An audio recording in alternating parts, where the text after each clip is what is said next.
Good morning, Mr. Chairman and members of the committee. My name is Dusty Gonzalez. I have been a secondary mathematics teacher in New Mexico for about 13 years.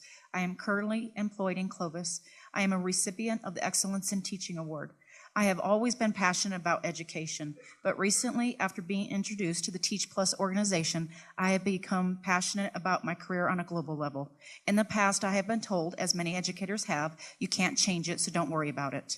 As an educational expert, I am ready to use my voice. As a classroom teacher, I have spent from $200 to $300 yearly out of my own pocket to ensure basic learning needs are met with appropriate resources. The education budget will be increased by millions for next school year. We must put money back into the classroom with the teachers and the students. It seems in many districts their priorities are upside down. I am very troubled by the growth of spending in administration versus the growth of spending in the classroom in many districts. In my school district over the past decade, administration has grown by 26%, while classroom spending has grown by only 16%. Spending money at the administrative level does not improve the situation in the classroom. Schools are overrun with truancy issues, behavioral issues, high class sizes, lack of resources, and lack of technologies. Schools have a shortage of teachers, counselors, nurses, librarians, which are essentially the foot soldiers when it comes to education.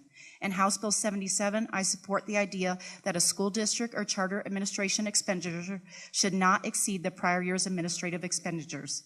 We must put money back into the classroom if we want to affect change in New Mexico.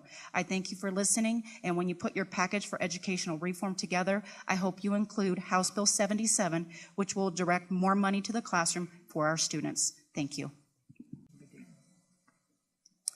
Good morning, Mr. Chairman and members of the committee. My name is Cherie Romero. I have the special honor of being named the very first Pojoaque Valley School Educational Foundation Teacher of the Year. I specialize in literacy, language acquisition, and early intervention. As an educator with over 16 years of experience, I was disappointed, but not surprised, to read the research from the Legislative Finance Committee regarding central administration growth over the past decade. More than 2/3 of districts across New Mexico grew their central office administrative spending faster than their classroom spending. My district serves a large percentage of socioeconomically disadvantaged students from our surrounding rural communities, including 3 northern pueblos. Teachers are always looking for ways to stretch our minimal classroom funding to provide rich and meaningful experiences that will increase student achievement and promote cultural diversity. I believe that this is what the Yazzie Martinez ruling intended when it directed the legislature to appropriate more money to improve the education of at-risk youth. I'm asking you to support legislation like House Bill 77, which ensures that the majority of the new money schools receive will actually reach the classrooms and students it is intended to benefit. We know that a top-heavy system does not currently meet our needs. Thank you for your time. Good afternoon, Mr. Chair and members of the committee. My name is Jodan Lovato, and I'm a science and STEM educator at a charter school right in the heart of Albuquerque. I'm a 2018 Teacher of the Year finalist, and am currently serving on the 2019 Teach Plus Policy Fellowship team. I stand here before you today with a recommendation to pass House Bill 77 and House Bill 171. As educators, we are tasked with educating students in the hopes of preparing them for an uncertain future. Our profession has been grotesquely neglected, leaving educators to be disrespected and severely underpaid.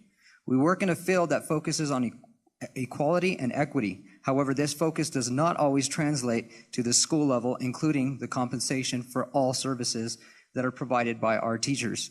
Like many other careers, we receive a higher education and licensing to perform our work. However, unlike many other careers, our compensation falls behind.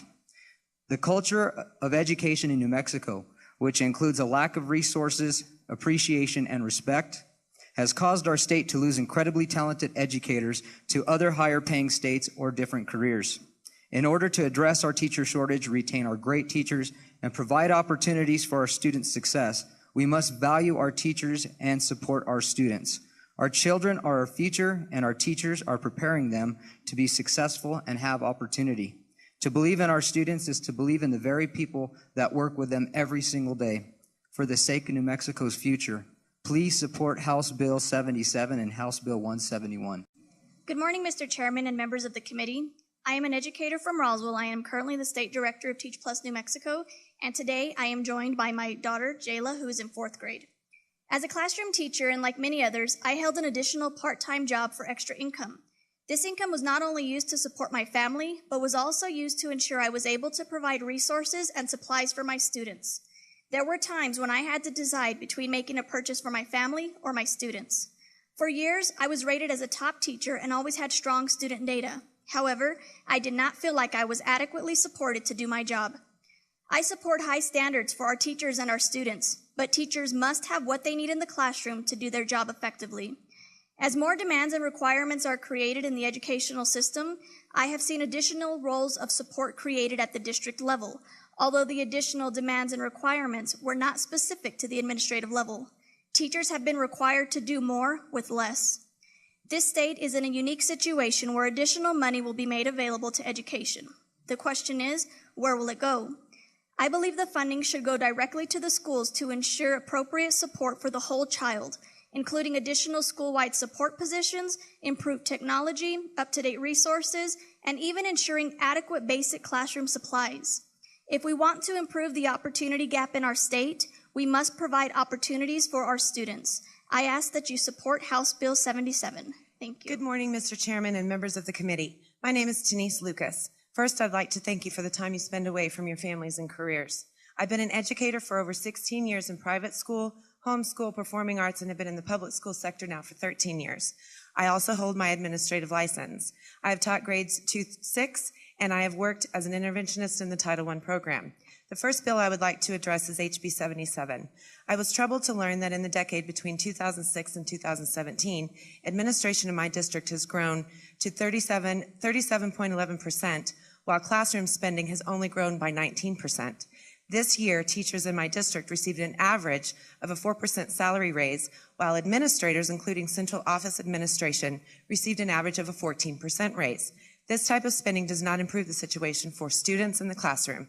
We must explore innovative ways to accomplish grant writing, principal support, curriculum development, even recruiting. We could take 2 directors' pay at step 5 of $104,000 and hire 3 assistant principals at almost $70,000 to put in the elementary or middle schools where the need is vital. Hi, thank you for being here. My name is Erin Armijo. I am from Albuquerque Public Schools, Tres Volcanes Community Collaborative. I've worked in Bernalillo Public Schools, and I serve traditionally students of ELL and poverty. So these are a couple of issues that I urge you to consider today.